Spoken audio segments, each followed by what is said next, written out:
Hello everyone, it's Swagdom here. I hope you're all having a great day.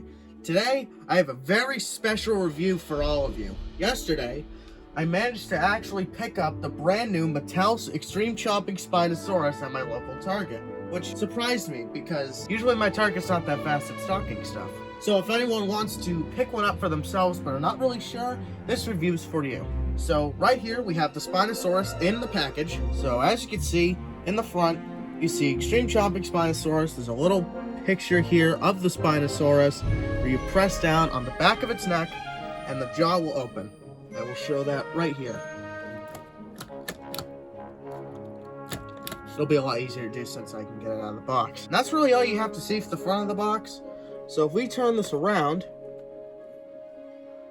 as you can see, gigantic bite and Spinosaurus again. And in the bottom right-hand corner, you can see the Albertosaurus and Sarcosuchus from the previous wave. And of course, the Jurassic World Facts app at the top left, the Camp Cretaceous logo on the top right, and that's really it, besides all the legal stuff. So, without further ado, let's get this guy out of the box. And here it is, out of the box.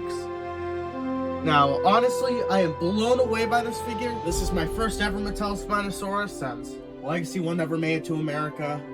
Battle Damage 1 never made it to my state, which was a little disappointing, but as they say, third time's the charm. So let's take a look at the sculpt. I'll bring it closer here to the camera for you all to see. As you can see, very fine detail with all the crocodilian-like scales and the spine, which I've noticed that the spine, I'll bring it closer here. Bear with me, this is like my second ever review. The spine is made out of a softer plastic, almost like rubber. Which is odd because the rest of the figure is hard plastic. I already hear some squeaking, so that's a little worrisome. Let's start at the front, start at the head. So here, jaw opens about that wide.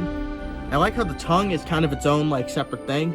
Gives it a little more realism for the tongue flapping in the mouth. Here's the inside of the mouth. Not that you can really see. I promise I'll get better at lighting. I think this Spinosaurus honestly looks really cool. I like the red head. It reminds me a lot of the Jurassic Park 3 Spinosaurus. And that slit eye, I think it looks very menacing. As you can see right there, if the camera actually focused. Surprised. So, articulation-wise in the neck, start at the head, go down the neck. So the neck moves left about that far. If I take the head, I can move it about that far. I take the head and move it to the right, it moves about that far. And this neck piece moves about that far. That's really it for articulation in the head and the neck. This thing is wobbling. It's kind of scary, because I know Spinos are prone to having very loose legs, and I really hope that's not the case for this new one. Since Mattel has had 2 other iterations of the Spinosaurus, I feel like they should have fixed that. Moving down to the arms, here we have, moves up that much, moves down that much, and that's really it. It doesn't move out or in, well, it does a little bit, I'm not sure. Yeah, there's not really much possibility in the arms. That's okay. Moving down to the legs, here we have with the Spino. I thought that was gonna fall, honestly. So this leg can move up that much. It can move back, I'd say around there. Actually, it could probably do a full 360. Oh, it stops right there. So bend that back. Moving down to the foot, has a casual ankle swivel, which is how they put it in the box, because they took the ankles and they just did like that. That's how mine looked when I pulled it out of the box. Switch over to the left leg.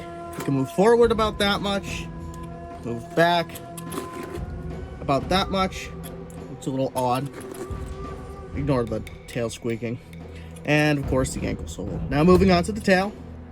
It is on a ball joint. There's a wide range of motion.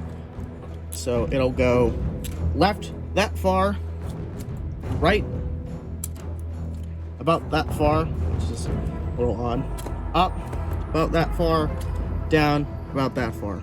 And apparently the Spinosaur is known to having a loose tail, so maybe after a while the tail will start to droop down on mine. I haven't had any issues so far, which is good. So yeah, that's Spinosaurus. I think it looks really good, honestly. You can pose it up, Of course, you can't see the head.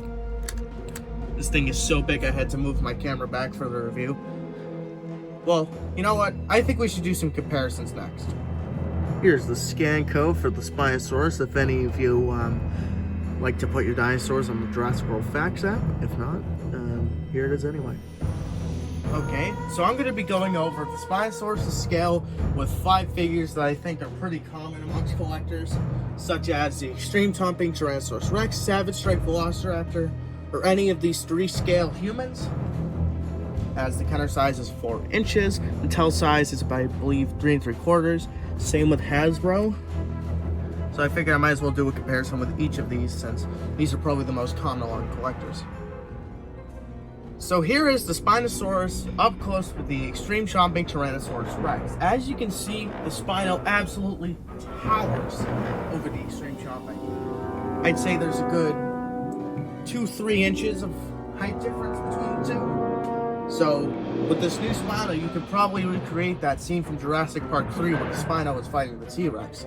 I think these two scale pretty well together, honestly.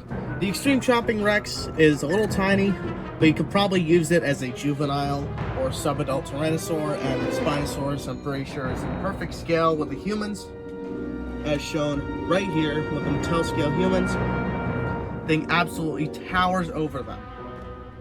Here's the new Spinosaurus next to the brand new Savage Strike Velociraptor, the one that kind of looks like the Tiger Strike Raptors from the Lost World. I think this works for any Savage Strike Velociraptor, just to kind of give you a size comparison. And I'll put the Mattel human back. So I had to move to put the raptor there. It just really gives you a size of like how big this guy really is.